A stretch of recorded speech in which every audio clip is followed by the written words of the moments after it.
Kiko, anak, ayos ka lang ba? Nay, tulungan niyo po ako. Gusto nila akong patayin. Nay, may gusto pong pumatay sa akin. Kiko, anong pinagsasasabi mo? Diyos ko, anak, ano ba nangyayari sa'yo? Alan si Kiko! Nahimatay! Kiko! Magmadali ka, Melanie. Humingi ka ng tulong sa nanay mo, bilis! Ako nang bahalang magbantay rito kay Kiko. Taon 1985, Miag-aw, Iloilo. Sa isang maliit na baryo sa lugar ng Miag-aw, nakatira ang mag-asawang sina Melanie at Alan, kasama ang bugtong nilang anak na si Kiko. Si Melanie ay nagmula sa Negros Occidental at si Alan naman ay tubong Iloilo. Nagkakilala ang dalawa sa lugar ng Antique kung saan sila dati nagtatrabaho. Nang maikasal ang dalawa ay sa kanila na pagpasyahang manirahan at bumuo ng pamilya sa nasabing lugar. Sumama na rin sa kanila ang ina ni Melanie at nagtayo din ang matandang babae ng sariling kubo nito sa naturang bayan. Kabuwanan ng Nobyembre, hapon, Biyernes, masama ang panahon noong araw na yon. Makulimlimang kalangitan at nagkakagulo ang direksyon ng hangin na tila ba nagbabadyang bumuhos ang napakalakas na ulan. Nung mga sandaling yon, nasa labas ng kanilang bahay si Melanie, nanunungkit ng bunga ng papaya na siyang ihahalok niya sa kanyang niluluto. Balak niya kasing magtinolang manok para sa kanilang hapunan. Nasa ganoong tagpo si Melanie nang humahangos na dumating si Gemma. May daladalang sombrero ang babae. Si Gemma na nanggaling pa sa kabilang baryo. Agad na natigilan si Melanie sa kanyang ginagawa nang masulyapan ang babaeng dumating. Melanie, baka naman may pera ka dyan. Kailangan ko kasi ngayon. May babayaran kasi akong utang dahil dun sa mga gamot ni Antoinette. Baka pwede mo akong bayaran dun sa utang mo. Kahit na 200 lang. Wala akong pera ngayon. Ano ba yan? Pupuntahan na lang kita sa inyo kapag dumating ng sahod ni Alan. Saka pwede namang sa susunod mo na lang bayaran yung gamot ng anak mo ah. Kita mo na ngang hirap na hirap kami ngayon tapos sisingilin mo pa ako? Ako na ngang inutangan mo, ikaw pa may ganang magalit? Lintik na yan. Ilang taon na yung utang mo sa akin ah. May balak ka pa bang bayaran yon, ha? Nakakairita ka na kasi. Halos araw-araw ka na lang naniningil dito. Babayaran ko naman yung utang ko eh. Saka 2,000 lang naman yun ah. Yun na nga eh. 2,000 lamang yung utang mo pero inabot pa ng ilang taon. Ni piso hindi mo nga ako magawang bayaran. Hay naku, diyan ka na nga lang. Mukhang pera talagang babaeng yun. Ang yabang-yabang, akala mo kung sino? Pag ako talaga nagkaroon ng pera, isasampal ko yun sa mukha niya. Maya-maya pa, bigla na lamang bumuhos ang malakas na ulan. Mas lalong sumama ang mukha ni Melanie dahil siya ay nabasa. Muntik pa siyang madulas sa damuhan sa sobrang pagmamadali. Ilang metro pa kasi ang layo ng bahay nila sa puno ng papaya na pinagkukunan niya ng bunga. Galit na galit si Melanie nung mga sandaling yun. Sa isip niya ay malas si Gemma dahil nang dumating yun ay saka naman bumuhos ang ulan.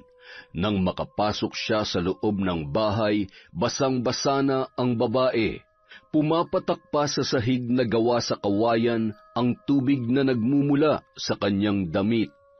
Kaagad na dumiretso si Melanie sa kanilang kwarto at agad na nagpalit ng damit bago bumalik sa kusina, saka nagsimula ng magluto. Panay pa ang sulyap ng babae sa bubungan nang may namataan siyang may pumapatak na tubig ulan.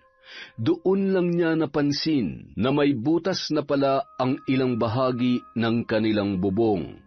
Lalong nakaramdam ng pagkairita si Melanie. Dali-dali siyang kumuha ng mga sisidlan, saka inilagay sa sahig na pinapatakan ng tubig bago siya bumalik sa naudlot niyang pagluluto. Mabuti na lamang dahil bago umalis ang asawa niya ng umagang yon sa kanilang bahay, ay ipinaghuli siya ng manok na alaga nila para may pang-ulam sila pagdating ng hapunan. Nagkataong katatapos lamang ni Melanie magluto ng tinolang manok nang dumating ang anak nilang si Kiko. Nasa ika-6 na baitang na siya at nag-aaral sa kabilang baryo. Ang baryo kasi nila Melanie ay bulubundukin at halos walang pamayanan sa banda roon. Tanging sa kabilang baryo lang ang may pinakamalapit na paaralan na maaaring pasukan ng mga estudyante. Nag-aalala pang sinalubong ni Melanie ang anak niyang si Kiko. Kagaya ng kanyang inaasahan, basang-basa rin ng bata at maging ang supot na hawak ng kanyang anak na pinaglalagyan ng papel, kwaderno at lapis na singhaba na lamang ng kanyang hintuturo. Wala kasi silang pambili, kaya ang lapis na yun na lamang ang pinagtsatsagaang gamitin ng kanilang anak. Samantala, pasado 8:00 na ng gabi nang makauwi ang asawa niyang si Alan. Nung mga sandaling yun ay tumila na ang ulan. Kagaya ng nakasanayan ay lasing na naman ang lalaki. Hanggang 5:00 lang ang duty niya sa construction site sa kung saan siya nagtatrabaho. Ngunit nakagawian niya na pagkatapos ay dumidiretso sa bahay ng kumpare upang makipag-inuman. Dumaan nga pala dito kanina si Gemma. Bakit naman daw? Naniningil na naman ng utang. Mukhang nagagalit pa nga siya eh. Ikaw kasi, Alan inom ka na lang ng inom. Inuuna mo pa yung pakikipag-inuman mo sa mga barkada mo kaysa sa mga pangangailangan dito sa bahay. Kung malaki-laki lang ang binibigay mong pera sa akin, nabayaran ko na sana ang babaeng yon. Ayan ka na naman sa bunganga mo, Melanie. Alam mo naman, kakarampot lang ang kinikita ko sa construction. Tapos ipinangiinom mo pa. Bakit? Pera ko naman yun Ano ba? Kauuwi ko lang, bubunganga mo na naman ako. Bahagya pang napapitlag si Melanie nang malakas na sinara ni Alan ang pintuan, saka ito dumiretso sa kanilang kwarto. Wala nang nagawa si Melanie kundi ang hayaan na lamang ang asawa. Sanay naman na siya sa magaspang na ugali ng kanyang mister. Construction worker si Alan, samantalang taong bahay naman si Melanie. Maliit lang ang kinikita ng lalaki sa kanyang trabaho at hindi yun sapat para sa pang-araw-araw nilang mga gastusin, kaya hindi maiwasan na humiram sila ng pera. Ngunit ang problema, sobra-sobra rin kasi silang gumastos, lalo na sa mga walang kabuluhang bagay. Mahilig ang mag-asawa sa selebrasyon, kagaya ng birthday, pista at kung ano-ano pa. Kadalasan, bumibili rin sila ng mga bagay na hindi naman nila nagagamit para lamang may maipagyabang sa ibang tao. Nang sumunod na araw, kagaya ng nakasanayan, lampas 7:00 na ng umaga nang magising si Alan.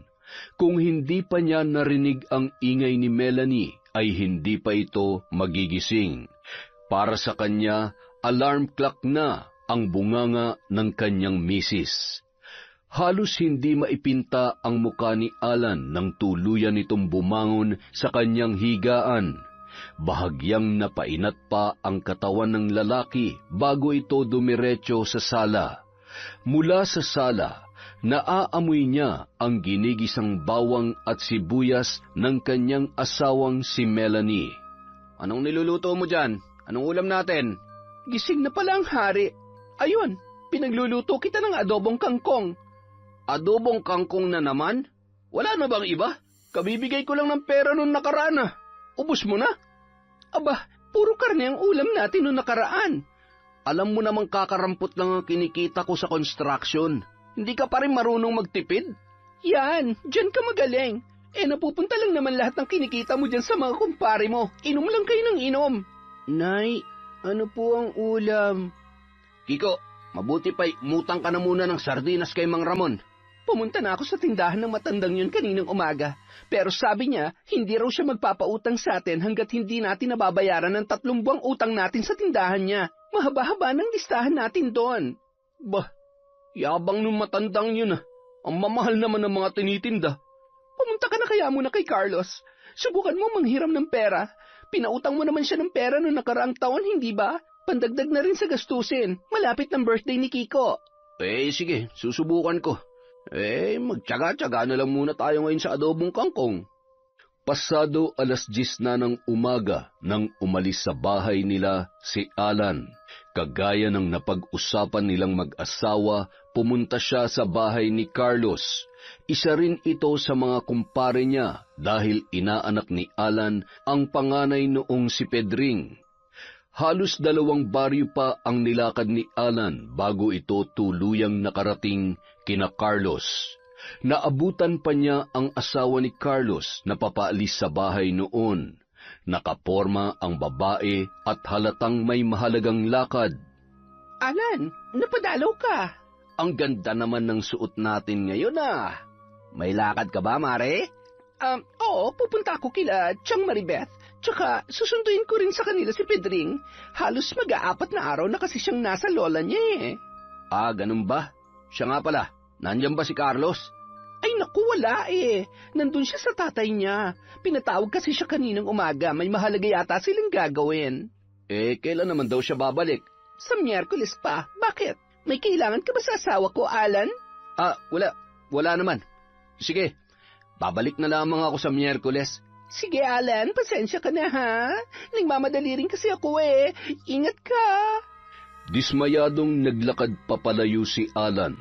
Sa isip-isip niya, hindi responsibilidad ni Alan ang kanyang mga gastusin, pero bakit nagkataon na nung araw na pinuntahan niya pa, umalis ang kaibigan?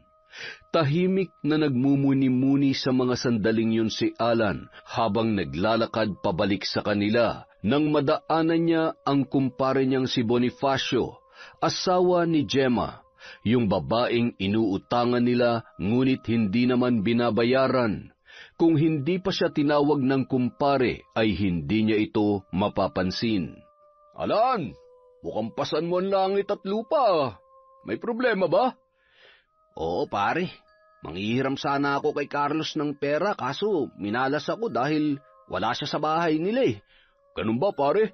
Magkano bang utangin mo? Kahit mga 1,500 lang sana, pare. Ang laki naman ang kailangan mo. Ano bang paggagamitan mo? Kasi yung biyanan kong babae, pare, nagkasakit eh. Kailangan nang dalhin sa ospital, agad-agad. Yung anak ko nga rin, pare. Dinala namin kagabi sa ospital. Ang taas kasi ng lagnat. Eto pare, 1,000. Ipapahiram ko na yun sa'yo. Naku, salamat pare. Pero, bakit naman 1,000 lang? Gawin mo ng 1,500. Naku, pasensya na pare. Yan lang muna may papahiram ko sa'yo, lalo na nasa ospital pa ang anak ko. Paano? Alis na ako, ha? Sige. Ay, nako. Magpapahiram din lang, kulang pa. Kung alam ko lang na 1,000 lang ang kayang ipautang nito, di sana. Hindi na lang. Ay, nako. Walang kwenta. Samantala, nung mga oras na yon, nasa loob ng kanilang bahay si Melanie at abala sa paglalaba ng kanilang damit. Si Kiko naman nasa labas ng kanilang bahay at nakikipaglaro sa mga kabataang kasing edad niya. Nang matapos si Melanie sa paglalaba ay mag-isa niyang binuhat ang may kalakihang palanggana sa kanya yon dinala sa labas. Nakaramdam pa ng gigil ang ginang sa anak niyang si Kiko dahil hindi man lamang siya nito tinulungan sa paglalaba ng kanilang mga damit.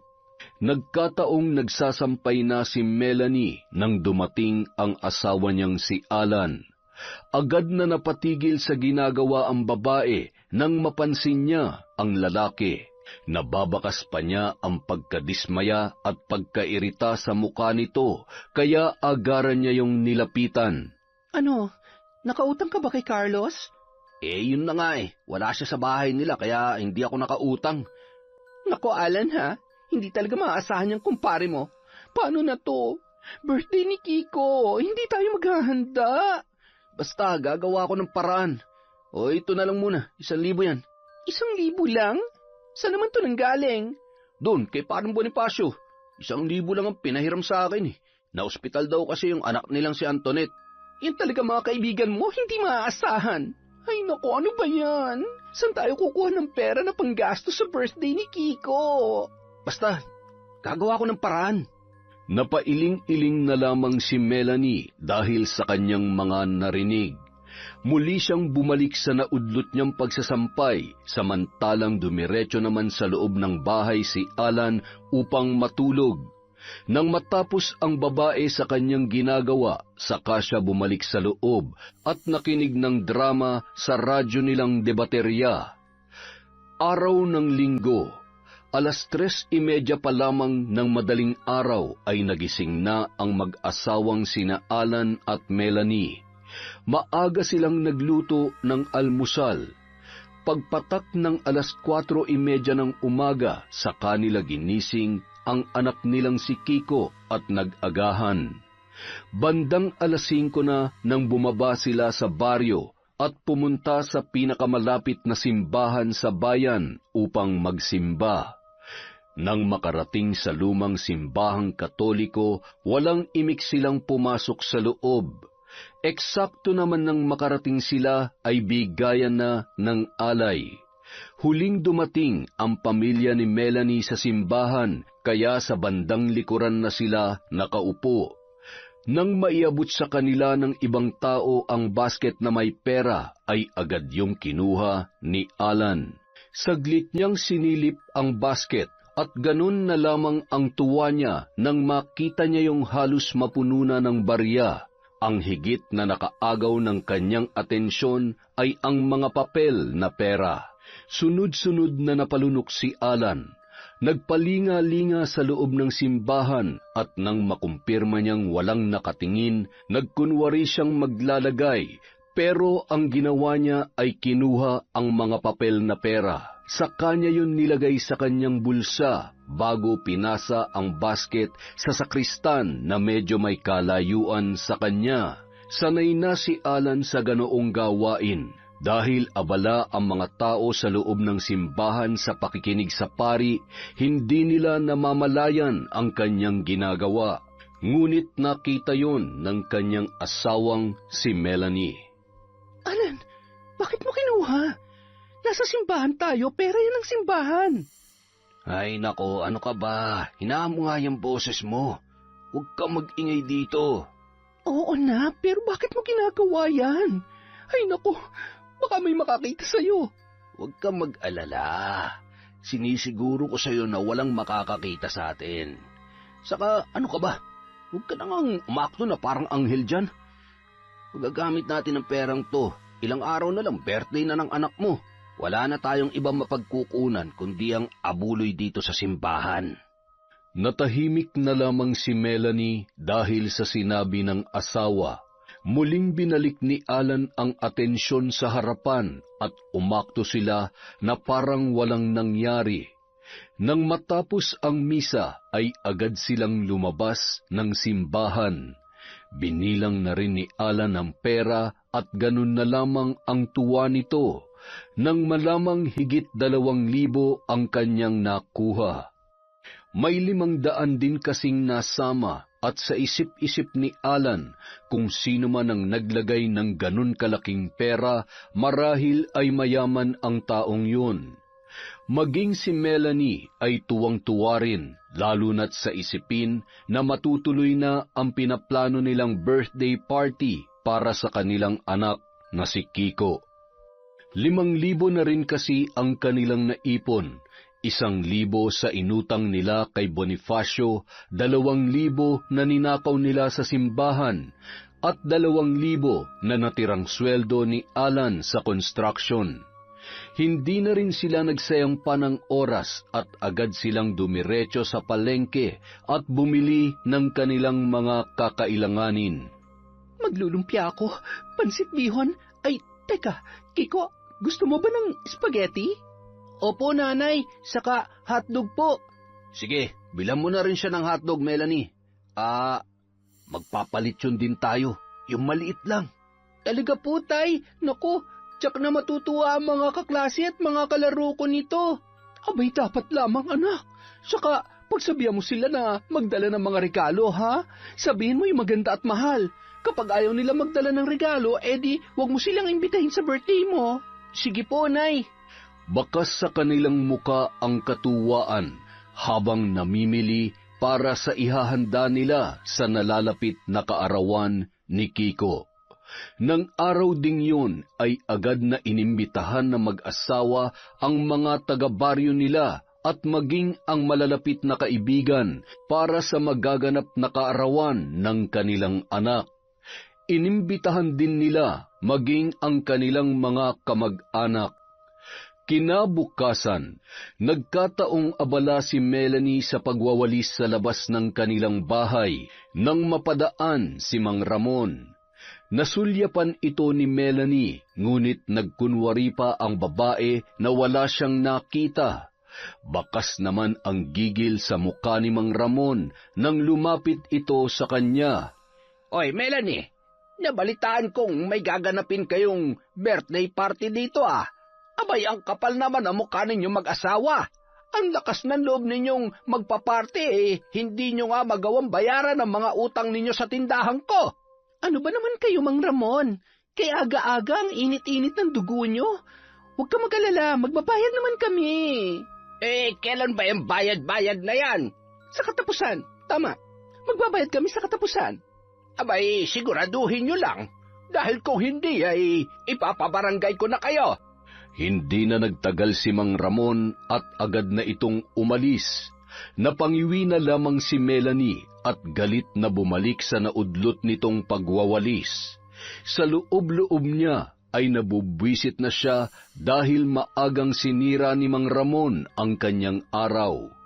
Mas lalong nadagdagan ang galit na nararamdaman ni Melanie dahil nang sumapit ang tanghali ay dumaan si Gemma sa kanila at naniningil na naman ito ng utang dahil hindi umano ay kulang daw ang perang ipampapagamot sa anak nilang si Antoinette.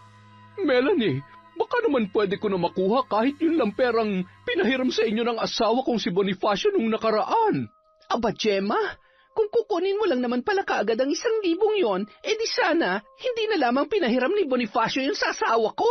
Ang sabi niya kasi ay nagkasakit daw ang nanay mo, kaya wala na siya nagawa kundi ang magpahiram ng pera sa inyo. Oh, kasalanan pa namin?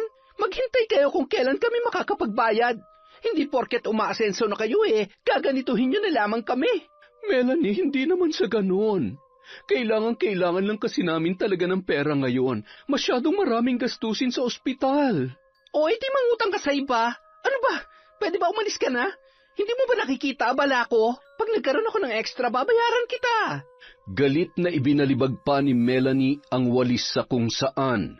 Saka ito padabog na pumasok sa loob ng kanilang bahay. Akmang susunod pa sana sa kanya si Gemma nang bigla niya itong malakas na pinagsarhan ng pintuan at maging ng mga bintana. Wala nang nagawa si Gemma kundi ang umalis na lamang. Nang makapasok sa loob ng kanilang bahay, agad na tumungo sa kusina si Melanie at naghain ng kanin at ulam sa dahon ng saging. Binabalak niyang dalhin yon sa pinagtatrabahuhan ng kanyang asawa. Kung hindi supot ay dahon ng saging kasi ang nakasanayan nilang gawing lalagyan ng kanilang baon. Bahagya pang napasilip si Melanie sa bintana at nang masiguro na wala na doon si Gemma, saka siya lumabas. Bitbit ang dahon ng saging na may lamang pagkain at mag-isang tinahak ni Melanie ang masukal na daanan patungo sa bayan kung saan nagtatrabaho ang kanyang asawa. Nang sumunod na araw, 3:30 pa lamang ng madaling araw ay nagising na ang mag-asawa at maagang nag-asikaso ng kanilang mga gagawin. Maagang nagluto ng iba't ibang putahe si Melanie, samantalang tumungo naman si Alan sa mga kumpare nito upang matulungan siya sa paglilitsyon ng baboy ramo na binili pa nila sa kabilang bayan. Sobrang abala ang mag-asawa ng umagang yon, lalo na't yun na ang araw ng 12 kaarawan ng anak nilang si Kiko. Maaga ring dumalaw sa kanila si Nanay Gracia. Siya ang ina ni Melanie. Tinulungan siya ng ginang sa pagluluto at paghahanda sa nasabing selebrasyon. Pasado 10:00 na ng umaga nang sila ay matapos. Pagpatak ng 11:00 ay dinumog ang bahay nila Melanie ng maraming panauhin. Halos lahat ng bisita nila ay mga kamag-anak, kabaryo, matalik na kaibigan at mga kakilala. Naroon din ang mga kaklase at kaibigan ng kanilang anak. Mabuti na lamang nabilhan nila ng bagong damit si Kiko. Nagmukayong nakaaangat kumpara sa ibang mga kabataan na kanilang bisita. Sa labas ng bahay nila ginanap ang naturang pagdiriwang. Naglagay sila ng napakahabang mesa at mga upuang gawa sa kawayan. Samut-saring pagkain ang nakahain sa mahabang lamesa. Mayroong pansit, lumpia, dinuguan, adobong manok na may gata, at syempre hindi mawawala ang spaghetti at maging ang paboritong hotdog ni Kiko. Sobrang lakas din ng musika na kanilang pinatutugtog. Bawat bisitang naroon ay nagkakasiyahan. May mga kumakain, karamihan sa mga kababaihan ay nagkukwentuhan. Ang ilan sa mga kabataan ay masayang naglalaro at ang mga kalalakihan naman ay nasa bakuran at nag-iinuman. Melanie, masyado naman yatang marangya ang selebrasyon ng kaarawan ni Kiko ngayon. Saan kayo kumuha ng panggastos? Naku, wag mo nang isipin ang bagay na yon, Nay. Ang dapat makisaya ka na lamang. Minsan lang naman to. Ay nako, kahit pansit lang sana ang inihanda nyo ay sapat na yon. Dapat mas iniisip niyo ang kinabukasan ng anak niyong si Kiko kaysa sa mga ganitong kasiyahan. Hay nako, Nay, binubungangaan niyo na naman ako. Hindi naman sa ganoon, anak. Ang sa akin lang ay mas marami pa sanang bagay na pwede niyong paggamitan ng pera na pinanggagastos niyo rito. Maraming utang pa nga kayong mag-asawa na hindi nababayaran. Hay nako, bahala ka na nga dyan, Nay. Kiko, anak, dadalhan ka ba ng regalo ng mga kaibigan at kaklase mo? Opo, pero 4 pa lang po ang natanggap ko. Hay nako, pumunta lang talaga rito yung mga yan para makikain. Palibhasa mga patay gutom. Kiko, happy birthday sa'yo. Ay, siya nga pala, Melanie. Nasaan si Alan? Nandun ho sa likod, Mang Ramon. Nagiinuman sila ron. Ay, ganun ba? Sige, at pupuntahan ko na lamang muna. Napaismid pa si Melanie nang tuluyan ng tumalikod si Mang Ramon. Sa loob-loob niya ay naiinis siya sa lalaki dahil hindi man lang nag-abalang magbigay ng regalo o kahit pera man lamang sa anak niyang si Kiko. At talaga namang dumalupa ang matanda sa birthday ng kanyang anak, gayong naniningil naman ito ng utang. Nasa ganoong sitwasyon si Melanie nang nilapitan siya ng mga malalapit niyang kaibigan. Todo puri ang ginawa ng mga ito sa kanya dahil sa nagaganap na marangyang kaarawan ni Kiko. Sinabayan naman ni Melanie ng pagyayabang ang kanyang mga kaibigan at paminsan-minsan ay nilalait nila ang ibang mga bisitang naroroon. Tingnan mo nga yan si Crusilda. Ang taba-tabahan na pero punong-puno pa rin ang pagkain ng pinggan. Halamare, baka maubos niya ng handa mo. Hay, ewan ko ba sa matabang yan? Hindi ko nga inimbita yan Ang kapal ng pagmumuka. At tingnan mo yung isa, nandito rin pala ang gurang na si Aling Marta. Ang kapal din ng mukha na makikain dito gayong chinichismis kanyan sa mga taga-baryo na marami daw kayong utang at hindi kayo nagbabayad. Naku, Melanie, kung ako sa'yo, baka matagal ko nang tinahi ang bibig niyan. Napaismid na lamang si Melanie dahil sa kanyang mga narinig. Maging siya ay naiirita na rin sa mga taong nilalait at hinuhusgahan ng kanyang mga kaibigan. Makaraan ang ilang sandali, nagpaalam siya sa kanyang mga kaibigan na papasok muna sa loob. Naabutan pa niya ang Nanay Gracia niya na abala sa paghahain ng mga putahe sa lalagyan na siyang dinadala sa labas. Napasulyap pa sa kanya si Nanay Gracia, ngunit wala itong masabi. Nanatiling walang imik lang din si Melanie, saka siya tumungo sa kusina. Naabutan niya roon ang ilan sa mga kamag-anak nila na abala sa paghuhugas ng kanilang pinagkainan. Nagkwentuhan sila saglit bago muling lumabas si Melanie, ngunit nung mga sandaling yon, may daladala na itong 2 banga ng lambanog. Tuwang-tuwa ang kanyang mga kaibigan nang makita ang kanyang bitbit. Hindi na rin sila nagsayang ng oras dahil agad nila yung binuksan at pinagsaluhan. Kagaya ng asawa niyang si Alan ay mahilig din uminom si Melanie, ngunit umiinom lamang siya kapag mayroong okasyon o hindi kaya ay sa tuwing kasama niya ang kanyang mga kaibigan. Samantala, nang araw ding yun, habang ipinagdiriwang nila ang kaarawan ng kanilang anak, lingid sa kanilang kaalaman ay nagluluksa ang mag-asawang sina Bonifacio at Gemma dahil sa pagkamatay ng kanilang anak na si Antoinette nung araw na yun. Leukemia ang sakit ng bata.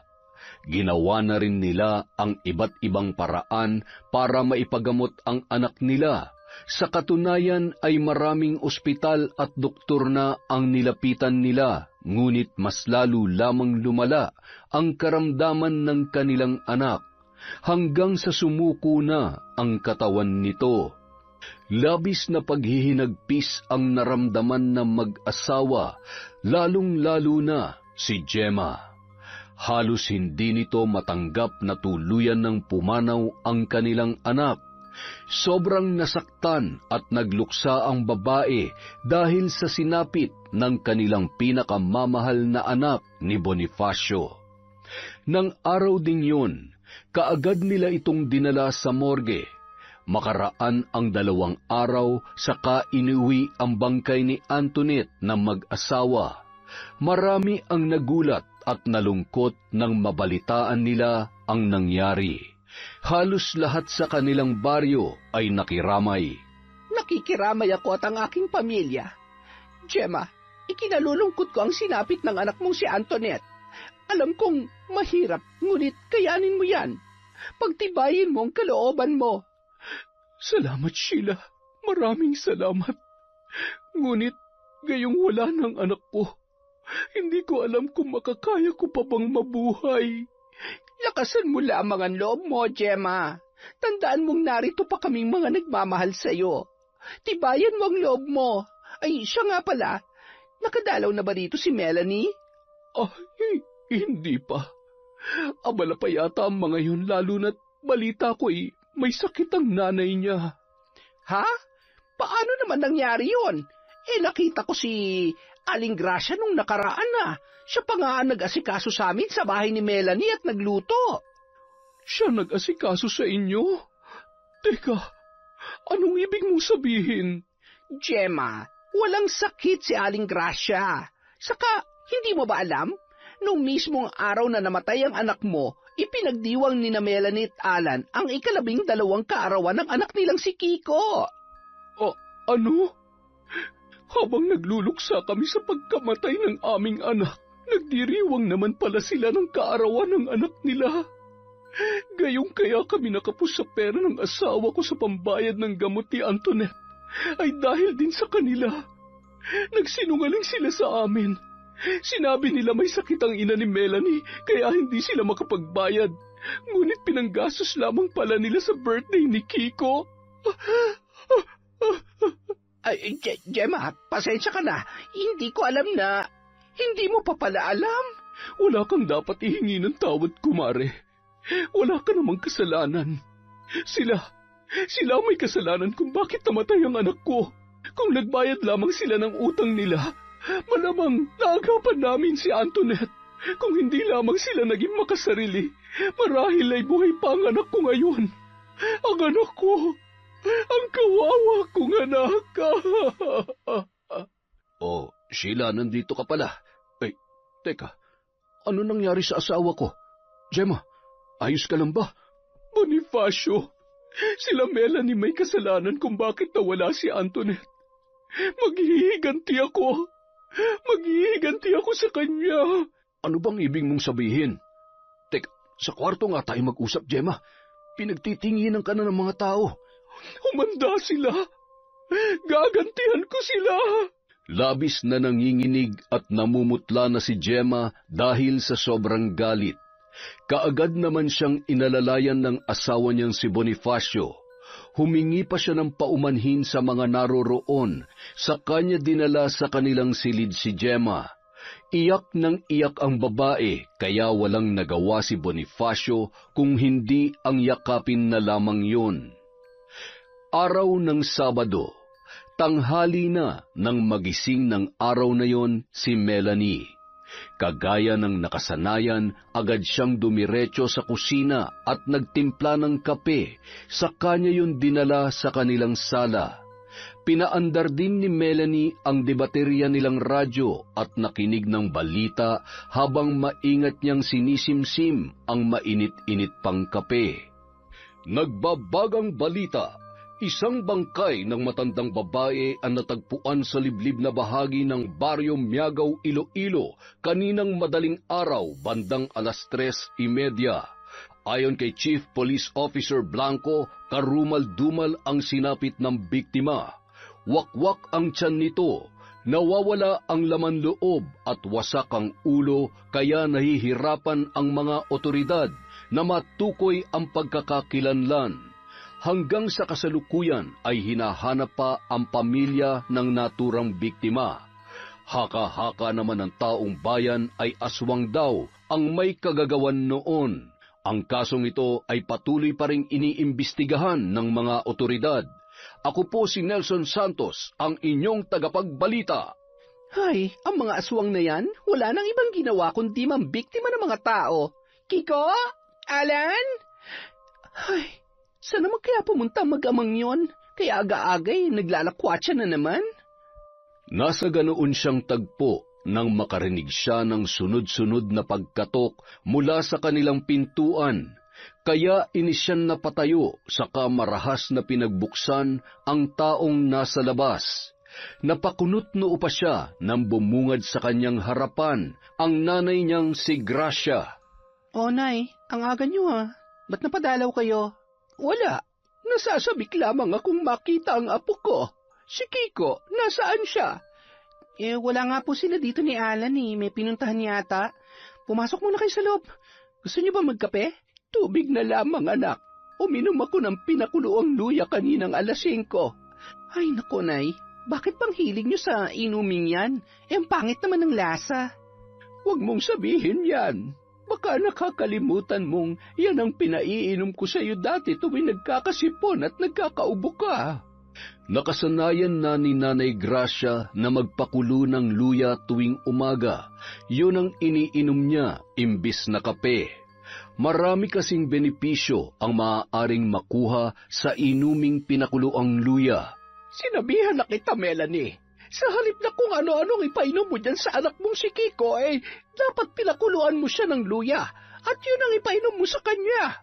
Makakatulong yun para lumakas ang kalusugan ng bata. Nay, anak ko si Kiko. Ako masusunod kung anong dapat kong gawin sa kanya. Dito na nga lang kayo sa sala. Magluluto na muna ako. Napailing-iling na lamang si Nanay Gracia.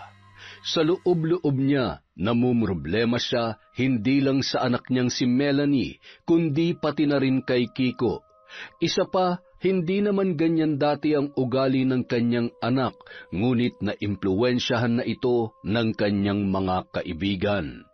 Malalim na napabuntong hininga si Nanay Gracia.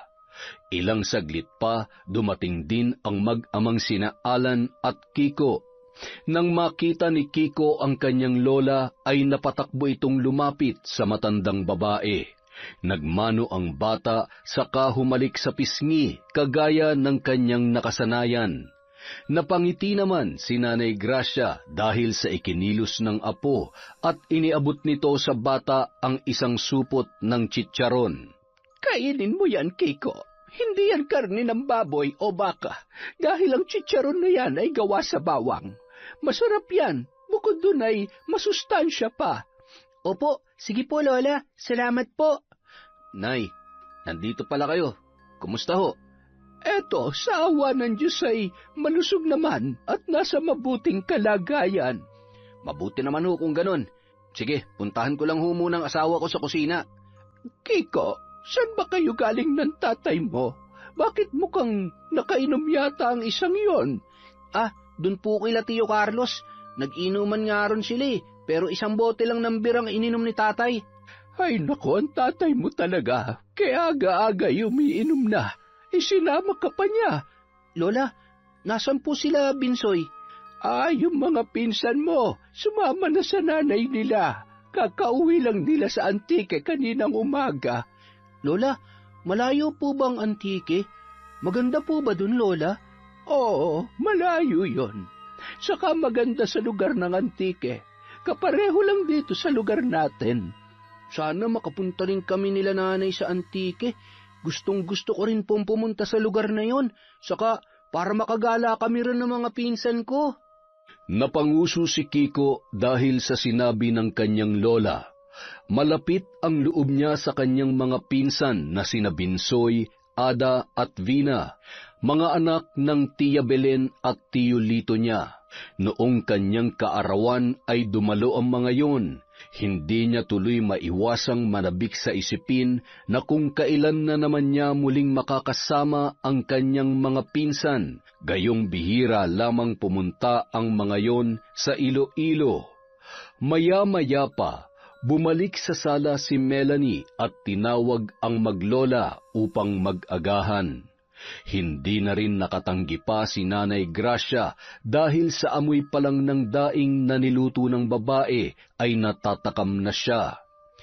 Habang nasa kalagitnaan sila ng pag-aagahan, nabanggit ni Nanay Gracia na kung kailan daw ba makikiramay sila Melanie sa lamay ng anak ni na Gemma.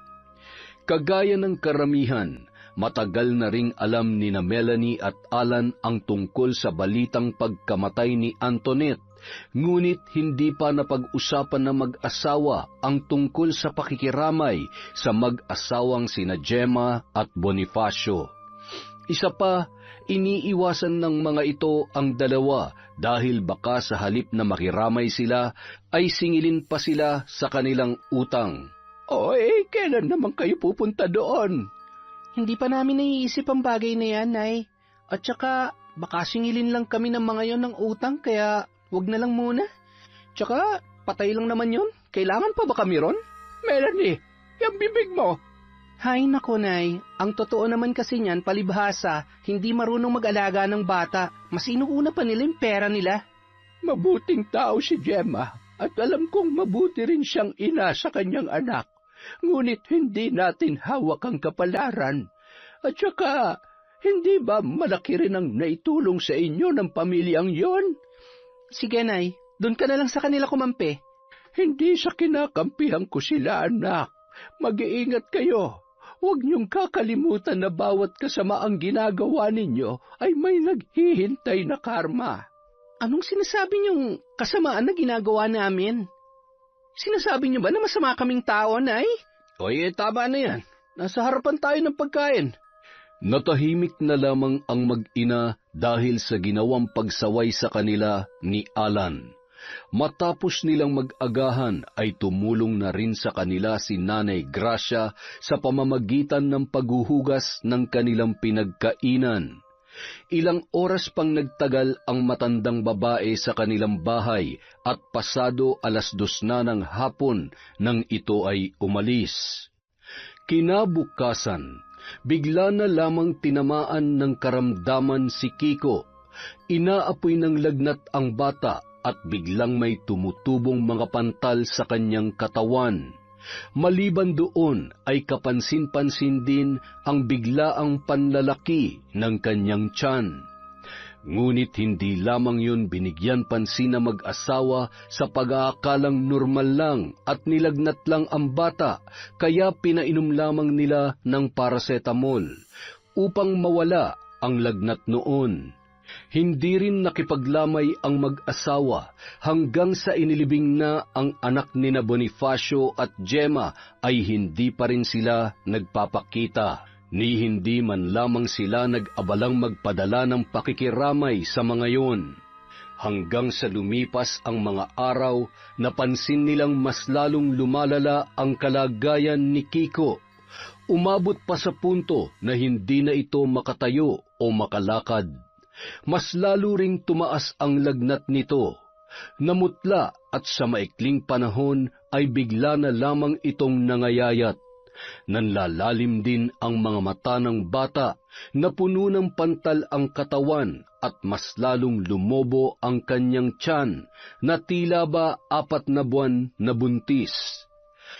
Araw ng Biyernes, bandang 7:30 ng umaga, nagkataong abala si Melanie sa paglalaba ng mga damit nila nung araw na yun. Samantala, nagsisibak naman ng kahoy na panggatong si Alan nang bigla na lamang sumigaw si Kiko. Kaya dali-daling napatayo si Melanie at patakbong tumungo sa silid kung saan nakahiga ang kanyang anak. Naabutan pa niyang nakaupo ang bata sa pinakasulok ng kwarto at nabakasan niya ito ng takot sa muka. Kiko, anak, ayos ka lang ba? Nay, tulungan niyo po ako. Gusto nila akong patayin. Nay, may gusto pong pumatay sa akin. Alan! Alan, si Kiko! Nahimatay! Anak, ano ba nangyayari sa'yo? Kiko! Kiko! Magmadali ka, Melanie. Humingi ka ng tulong sa nanay mo, bilis! Ako nang bahalang magbantay rito kay Kiko. Kaagad namang pinuntahan ni Melanie ang kanyang nanay sa bayan at pinakiusapan itong sumama sa kanila upang masuri ang kalagayan ni Kiko. Maging ang matandang ginang ay nagulat din nang personal niyang makita ang kalagayan ng kanyang apo. Ay, Diyos ko! Kiko! Ano nangyari sa'yo, apo ko? Halos 5 araw na ho siyang ganyan, Nay. 5 araw, ngunit pinabayaan niyo lamang siya. Anong klase kang ina, Melanie? Akala ko ho kasi normal lang, simpleng lagnat lang. Normal? Sa tingin mo ba normal pa ito nangyayari sa anak mo? Hindi na ito normal, Melanie. Tingnan mo, habang tumatagal ay mas lalong lumalaki ang tiyan niya. Posible bang mabubuntis ang isang batang lalaki? Ay, Diyos ko! Dalhin niyo na siya kaagad sa albularyo bago patuloy ang mahuli ang lahat. Marahil ay binabarang ang anak ninyo. Sige po, ako na ang pupunta kay Lolo Rino. Noong araw ding yun, kaagad na tumungo si Alan sa karatig baryo at pumunta sa bahay ni Lolo Rino, isang kilalang albularyo sa lugar at malapit ding kamag-anak ng kanyang pamilya. Nang makarating siya sa bahay ng matanda, ay naabutan pa niya ito, na abala sa pag-aasikaso sa ibang taong naroon kagaya niya, na humihingi rin ng tulong sa albularyo. Kabadong-kabado si Alan nung mga sandaling yon, at hindi niya alam kung ano ang kanyang gagawin, gayong nasa bingit na ng kamatayan ang kanyang anak. Muli niya tuloy na alala ang sinabi ni Nanay Gracia sa kanila ng kanyang asawa. Nanginginig ang mga kamay niya nang maalala niya ang bagay na yun. Hindi niya rin maiwasang makaramdam ng takot para sa kanyang anak. Totoo nga kaya ang sinabi ni Nanay Gracia? Naku po, Huwag naman po sana. Sino naman kaya ang mambabarang sa anak kong si Kiko? Pasado 1:00 na ng hapon nang makaalis ang mga panauhin ni Lolo Rino, kaya nabigyan na ng pagkakataon si Alan na makalapit at makahingi ng tulong sa matandang albularyo. Kaagad niyang sinabi ang kanyang pakay at pinakiusapan ang matandang lalaki na sumama sa kanya pabalik sa kanilang bahay upang nang sa ganon ay masuri nito ang kalagayan ng kanyang anak. Hindi rin naman tumanggi ang matanda, dahilan para walang pag-aalinlangang sumama ito kay Alan. Nang makarating sila sa bahay ni na Alan, sa labas pa lamang ng bahay ay narinig na nila ang sigaw at iyak ng bata mula sa loob. Kaya mabilis na napatakbo ang dalawa papasok. Nang makarating sila sa loob ng bahay, naabutan pa nilang nasa isang sulok lamang si Melanie at umiiyak. Samantala, nasa tabi naman ng bata ang kanyang lola habang pinupunasan ang kanyang katawan na puno ng pantal na ang ilan ay sumabog na. Ilan sa mga pantal ay dumudugo na rin. Kaagad namang lumapit si Lolo Rino sa bata, saka nito sinuri ang kalagayan noon. Kung hindi pa sinabi ng matanda na inuuod na ang loob ng pantal, ay hindi pa nila yon malalaman. Nay, sobrang katilang katawan ko. Aray ko. Huwag mong kamutin, Kiko. Mas lalo iyang dadami. Alan, Melanie, may taong bumabarang sa anak ninyo. Yan nga ang sinasabi ko sa kanila. Ano? Sino naman ang gagawa niyan sa anak ko? Lolo Rino, sabihin niyo, sinong bumarang kay Kiko? Sino nang babarang sa anak ko? Melanie, magpakulo kayo ng tubig. Magsasagawa ako ngayon ng ritual para sa bata.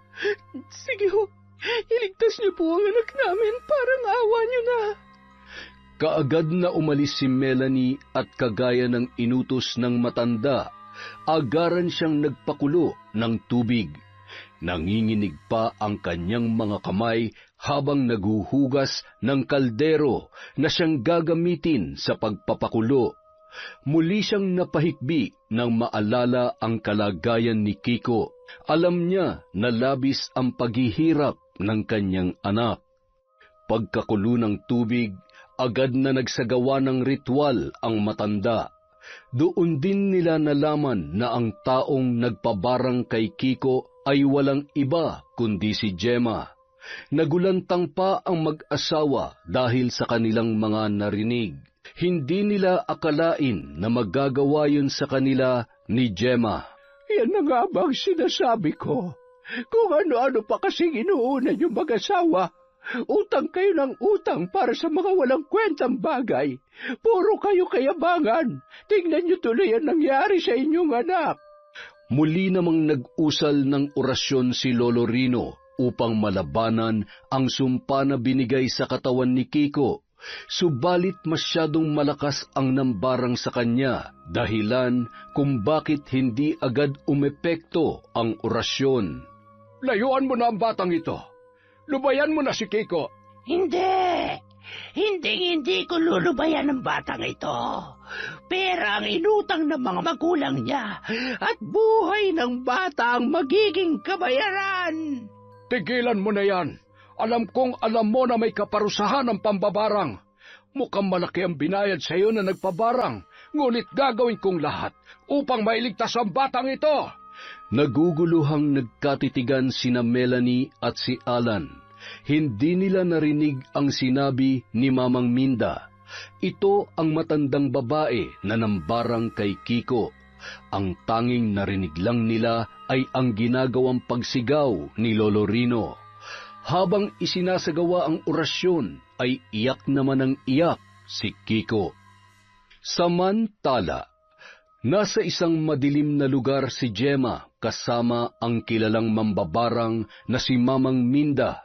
Nakaupo lamang sa isang sulok ang babae, samantalang nilalabanan naman ng matanda ang manggagamot sa batang kanyang binarang. Gigil na gigil si Gemma habang pinapakinggan ang itim na orasyon na ginagawa ng mambabarang. Yan ang nararapat sa iyo, Melanie. Palagi mo na lamang akong pinagtataguan.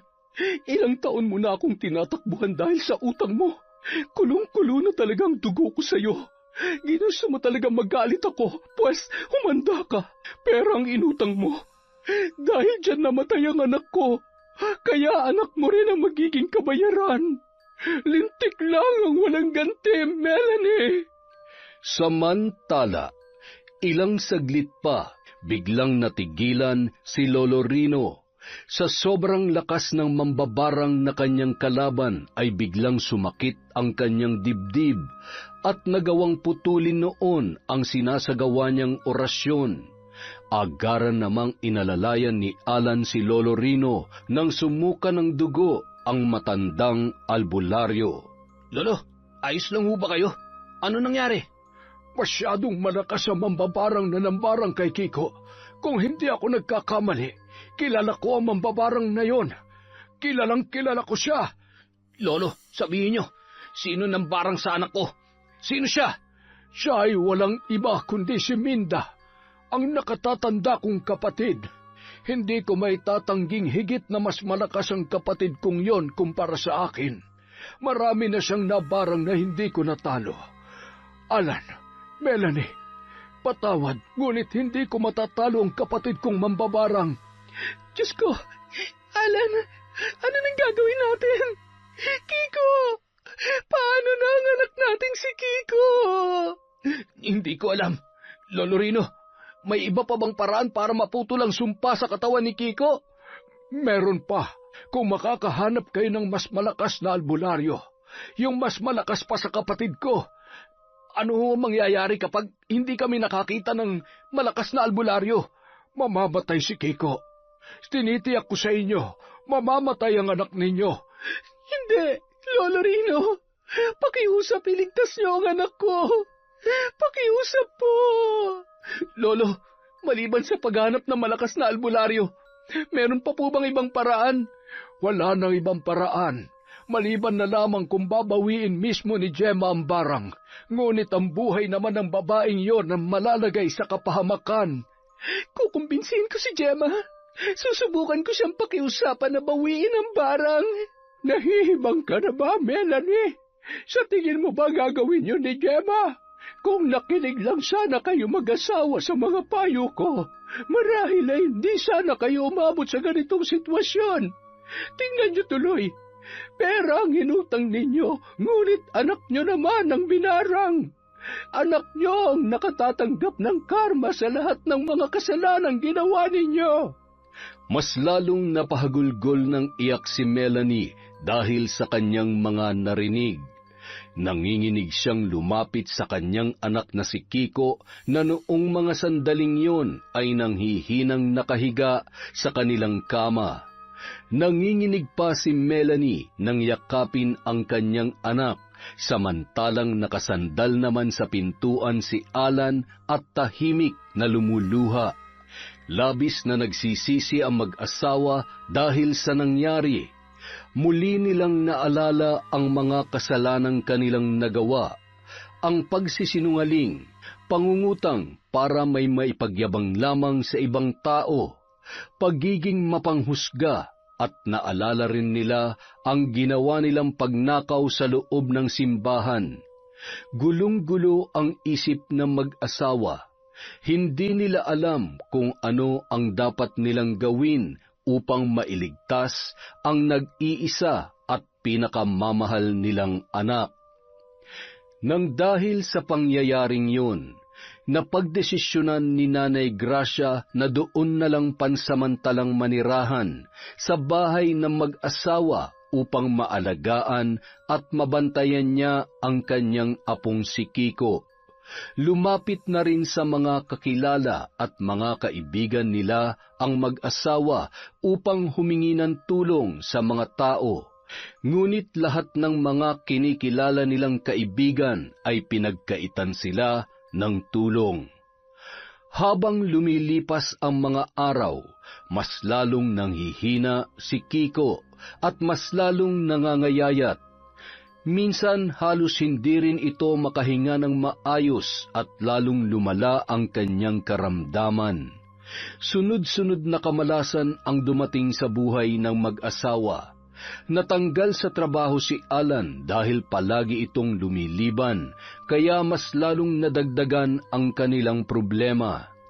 Wala rin silang mautangan dahil halos lahat ng tao ay wala ng tiwala sa kanila pagdating sa pera.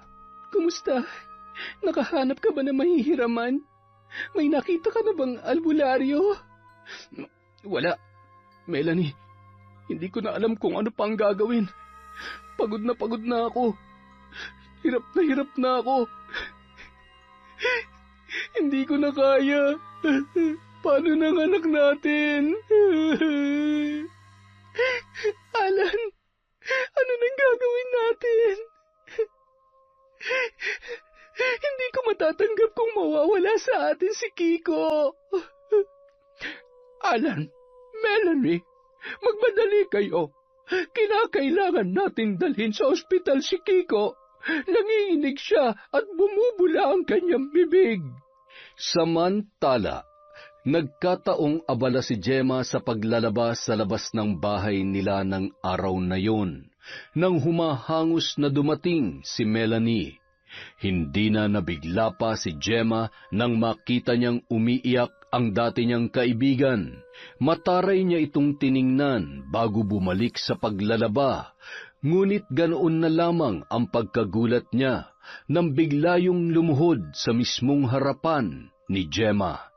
Gemma, alam kong napakarami naming kasalanan sa iyo at sa pamilya mo. Ngunit nagmamakaawa ako, iligtas mo ang anak ko. Pakiusap, iligtas mo si Kiko sa bingit ng kamatayan. Iligtas ang anak mo? Bakit? Nung bang mamamatay na ang anak ko, tinulungan niyo ba kami? Hindi ba hindi? Nung mga panahong nagluluksa kami ng asawa ko dahil sa pagkawala ni Antoinette, nasaan kayo? Hindi ba nagkakasiyahan kayo dahil sa kaarawan ni Kiko? Ngayon, magmamakaawa ka sa harapan ko na iligtas ko ang anak mo? Hindi. Hindi ko siya ililigtas. Nararapat lamang yan sa inyo. Gemma, gagawin kong lahat. Iligtas mo lamang ang anak ko. Nakikiusap ako, nagmamakaawa ako sa iyo, Gemma. Gemma? Melanie, anong nangyayari rito? Melanie, bakit ka nakaluhod? Bonifacio, nagmamakaawa ako sa inyo ng asawa mo. Pakiusap, iligtas niyo si Kiko. Bawiin niyo ng barang. Nakikiusap ako sa iyo. Barang? Anong ibig mo sabihin? Gemma, anong sinasabi ni Melanie? Teka, Gemma, sabihin mo nga, may kinalaman ka ba sa nangyayari ngayon sa anak nila Alan? Wala. Anong wala? Kung wala, bakit nandito ngayon si Melanie at nagmamakaawa sa atin?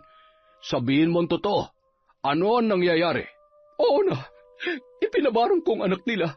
Ipinabarang ko si Kiko. Kasalanan nila kung bakit namatay ang anak natin, Bonifacio. Kasalanan nila yon. Gemma, ano bang pinagsasasabi mo? Alam kong alam mo na wala silang kasalanan sa pagkamatay ni Antoinette. Bago pa man sila nakapanghiram sa ating mag-asawa ng pera, may sakit ng leukemia si Antoinette. Kaya bakit mo ibinubuntong ang pagluluksa at galit mo sa kanila? Gemma, pakiusap, tigilan mo na to. Para sa akin, para sa ikatatahimik ng kaluluwa ng anak natin. Bonifacio, gustuhin ko mamabawi ang barang, ngunit hindi na pwede. Dahil oras na bawiin ko yon, babalik sa akin ang sumpa. Ano? Ano nang gagawin natin? Parehong napahagulgol ang dalawang babae. Si Bonifacio naman napahilamos na lamang ng sariling muka. Naisip din niya na kung hindi pa pala siya umuwi ng araw na yon, ay hindi niya malalaman na ang asawa pala niya ang nagpabarang sa anak ng kanyang kumparing si Alan. Halos 2 araw pa lamang ang nakakalipas nang malaman niyang binabarang si Kiko, ngunit hindi niya lubos akalain na may kinalaman pala roon ang kanyang asawang si Gemma. Nang araw ding yun, kaagad na sumama ang mag-asawa kay Melanie patungo sa ospital, kung saan nila dinala si Kiko. Nang makarating sila roon, inabutan pa nila si Nanay Gracia na umiiyak sa gilid ng higaan.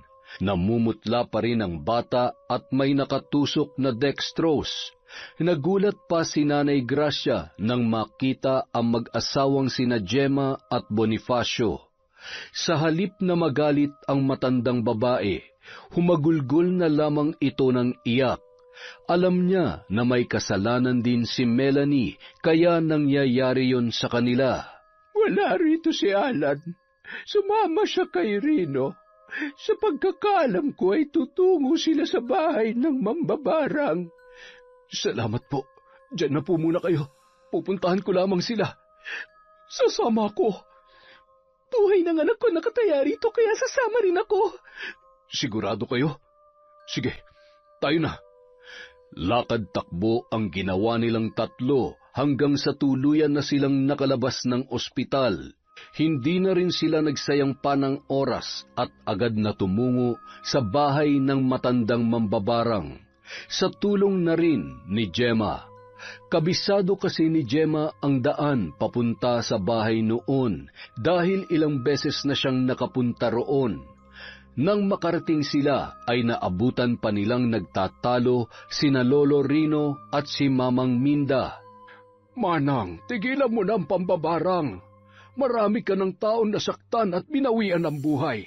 Yung matandang babae na binalita noong nakaraang linggo, hindi ba't ikaw rin ang nambarang doon?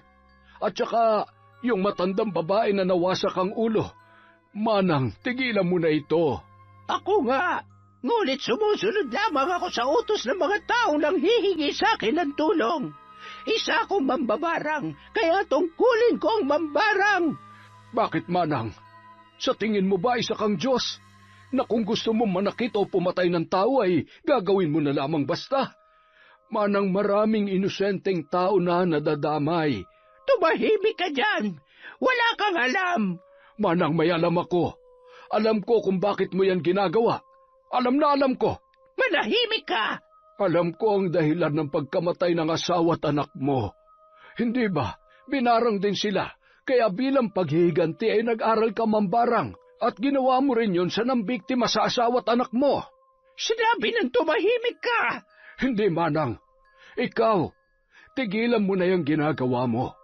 Naipaghiganti mo na ang anak at asawa mo. Hindi pa ba yun sapat? Maraming inosente na nadadamay. Bumalik ka na. Bumalik ka na sa dati, Manang. Bilang isang manggagamot. Pakiusap. Kahit para sa anak at asawa mo na lamang. Malakas na napasigaw si Manang Minda dahil sa tinuran ni Lolo Rino. Ngunit sa huli ay napaluhod ito sa harapan ng kanyang kapatid at napahagulgol ng iyak. Muling bumalik sa gunita ni Manang Minda ang ala-ala ng kanyang anak at asawa. Napahikbi na rin si Lolo Rino sa kanya niyakap ang kanyang kapatid. Kagaya ng matandang lalaki ay dati ring albularya si Manang Minda, ngunit nang dahil sa mapait na sinapit ng kanyang mag-ama ay pinasok niya ang mundo ng kadiliman.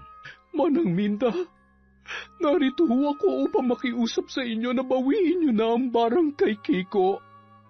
Alam mo naman kung ano magiging kapalit noon, hindi ba? Alam ko, at nakahanda akong pagbayaran yun. Alam ko rin namang may kasalanan ako sa mga nangyari, lalo na't ako nakiusap sa inyo na barangin ang inosenteng batang yun. Gemma, sigurado ka ba sa desisyon mo? Gemma, bakit? Bakit mo ito gagawin? Paano ka na? Paano na ang asawa mo? Melanie, alam kong may kasalanan ka sa akin, ngunit mas malaki ang kasalanan ko sa iyo, lalo na kay Kiko. Pasensya na. Nadala lang ako ng emosyon ko. Hindi ko ito dapat ginawa. Saka, malakas si Bonifacio. Malakas kami mag-asawa, kaya alam kong makakaya naming harapin ito. Salamat, Gemma, at patawad sa lahat ng mga kasalanang nagawa ko sa iyo. Mabuti naman at nagkasundo na kayong dalawa. Ang pinakamahalaga sa lahat ay ang humingi na kayo ng tawad at nakapagpatawad na sa isa't isa. Huwag niyo nang alalahanin ang tungkol sa barang. Ho? Ano ho ang ibig niyong sabihin? Matanda na rin naman ako at isa kong albularyo. Ito lamang ang may tutulong ko sa inyo. Ako na ang aako. Manang, sige na. Ipasa mo na sa akin ang sumpang inilagay mo sa katawan ni Kiko.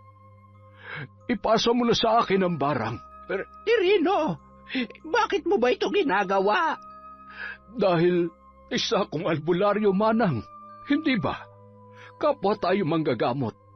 Pinalaki tayo ng mga magulang natin upang maging mabuting tao at tumulong sa ating kapwa.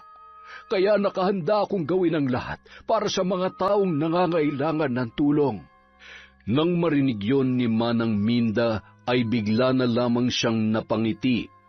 Agad niyang niyaya ang mga ito na tumungo sa silid kung saan niya isinasagawa ang pambabarang. Nagsindi siya ng itim at puting kandila bago niya sinimulan ng orasyon na magpapawalang bisa ng barang kay Kiko. Napapikit ng mariin si Lolo Rino nang makaramdam siya ng kakaibang pagdaloy sa loob ng kanyang katawan. Ilang saglit pa ay biglang binalot ng nakakabinging katahimikan ang buong paligid. Muling minulat ni Lolo Rino ang kanyang mga mata. Una siyang napatingin sa kanyang kapatid at maging sa ibang bisitang naroroon. Pilit na napangiti si Lolo Rino. Sa isip-isip niya, yun na ang magiging huling sandali ng kanyang buhay. Ngunit gayon paman, masaya siya para sa lahat, lalo na sa kapatid niyang si Mamang Minda. Nasa ganoong kalagayan si Lolo Rino nang bigla na lamang bumagsak ang matandang babae, kaya agad nilang inalalayan si Mamang Minda. Nagulat pa si Lolo Rino nang makita niyang may dugong dumadaloy mula sa bibig nito, ilong at mata. Napaluha na lamang siya nang napagtanto niyang hindi pala sa kanya pinasa ang sumpa ng barang o maging kay Gemma, kundi sa sariling katawan mismo ni Mamang Minda. Patawad kung ito ang huling beses na nakatulong ako sa inyo bilang isang albularyong mambabarang. Matapos yung sabihin ng matanda, ay tuluyan na siyang nalagutan ng hininga. Mapait na napangiti si Lolo Rino sa kanya naluluhang niyakap ang malamig na bangkay ng kanyang kapatid. Pinagtulungan pa nilang dalhin ang bangkay ng matandang babae sa pinakamalapit na morgue sa kanilang lugar. Nang makabalik naman sina Melanie at Alan sa ospital, ay nabalitaan nila mula kay Nanay Gracia na unti-unti na raw bumubuti ang kalagayan ng anak nilang si Kiko. Doon lang tuluyang nakaramdam ng ginhawa ang mag-asawa. Bumubuti na ang lagay ni Kiko at kani-kanina lamang ay nakakain na siya. Diyos ko, maraming salamat po. Umabot pa ng ilang araw sa ospital si Kiko bago ito tuluyang nakalabas. Panay naman ang pagbisita ni Gemma sa bata. Tinulungan din ng mag-asawa sina Melanie at Alan sa pagbayad ng mga gastusin sa ospital. Ipinangako naman ng dalawa na pagsisikapan nilang mabayaran ang lahat ng kanilang utang kina Gemma at Bonifacio. Makaraan ang ilang araw, inilibing na ang bangkay ni Mamang Minda. Si Lolo Rino din mismo ang nag-asikaso ng libing ng namayapa niyang kapatid. Marami sa kanilang mga taga-baryo ang nagulat sa biglaang pagkamatay ni Mamang Minda. Nagulat din sila nang malaman na kapatid pala siya ni Lolo Rino. Nakiramay naman sina Alan, Melanie, Gemma at Bonifacio sa yumaong dating albularyo na mambabarang. Dumalo rin ang mga ito noong araw ng burol ng matandang babae. Lumipas ang 7 araw, tuluyan nang nanumbalik ang lakas ni Kiko. Naging malusog na rin ito at sa katunayan, muli niya nang nagagawang makipaglaro sa ibang mga kabataan na kasing edad niya lamang. Sa awa ng Diyos at sa tulong na rin ni na Bonifacio ay muling nakahanap ng panibagong trabaho si Alan. Pumasok siya bilang isang janitor sa ospital, samantalang si Melanie naman naglalako ng kakanin sa kanilang baryo. Tinigil na rin na mag-asawa ang kanilang mga bisyo. Si Nanay Gracia hindi pa rin umaalis sa tabi na mag-asawa at patuloy pa rin itong nagpapayo sa dalawa. Araw ng Miyerkules, nagkataong namimitas ng papaya si Melanie. Nasa ganoon siyang tagpo nang humahangos na dumating si Gemma. May dala-dala pa yung sombrero at agad na natigilan si Melanie sa kanyang ginagawa nang masulyapan ang babaeng dumating. Melanie, baka naman may pera ka dyan. Kailangan ko kasi ng pera ngayon. Baka pwede mo akong bayaran sa utang mo, kahit 200 lang. Ay naku, Gemma, pasensya ka na. Wala pa kasi kaming pera ngayon eh. Nakauwi na ako. Oh, Gemma, nariyan ka pala. Napasadya ka yata. Nagbabaka sakali ako na baka makapagbayad na kayo ngayon. Abay, oo naman. Bakit? Dumating na ba ang sahod mo, Alan? Eto Gemma, pasensya ka na. 500 lang muna. Ayos lang ba yan? Naku, ayos na ito. Maraming salamat. O siya, paano? Mauna na ako sa inyo, ha?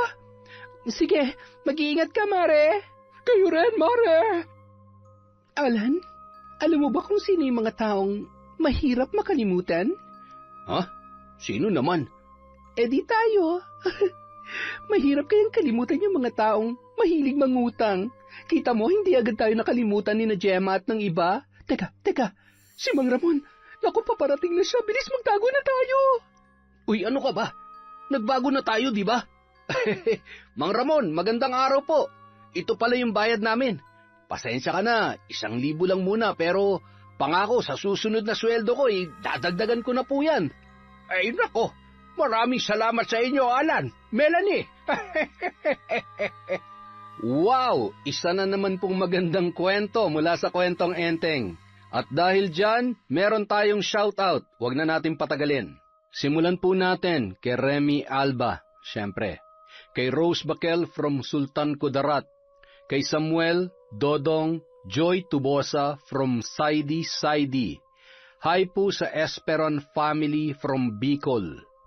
Hello kay Lou Makatangay, kay Zenaida Deza, kay Marian Garcia. Hi kay Heart Jacqueline TV, kay Minerva Concepcion from Buting, Pasig. Hi po kay Elvira Ramos. Hi din kay Mel Santarita, sa relatives ni Elvira Malakas. Hi sa Sibayan family, especially kay Christian and Sky. Kay Christina Seroma from Virginia, USA. Hi po kay Ma'am Vicky Yabut, kay Miss Maura. Hello kay Mario De Maraye, kay Sander Cuelo, kay Chris Alcantara, kay Nick Antipolo from Dasma Techno Park, kay Leia Sinining from Hong Kong. Hi kay Ednalyn Tupas, kay Maribel Santiago, kay Michael J. Neones. Hi kay D. Jonah Angelica. Project natin dyan. Hi kay Doris Estander from Singapore, kay Mariel Huromo, kay Michelle Cedron, kay Glenda Gileado. Hello din po kay Rowena Donaire, kay Chloe Dia, kay Jene Hene Lopez, kay Norsam Dalgan, kay Greya Mavis, kay Merly Akunin, kay Nika Lacuachera, kay Resel Matsumoto from Japan, at syempre kay Al San Jose. Maraming salamat po sa pakikinig at walang sawang pagsuporta sa Kwentong Enteng.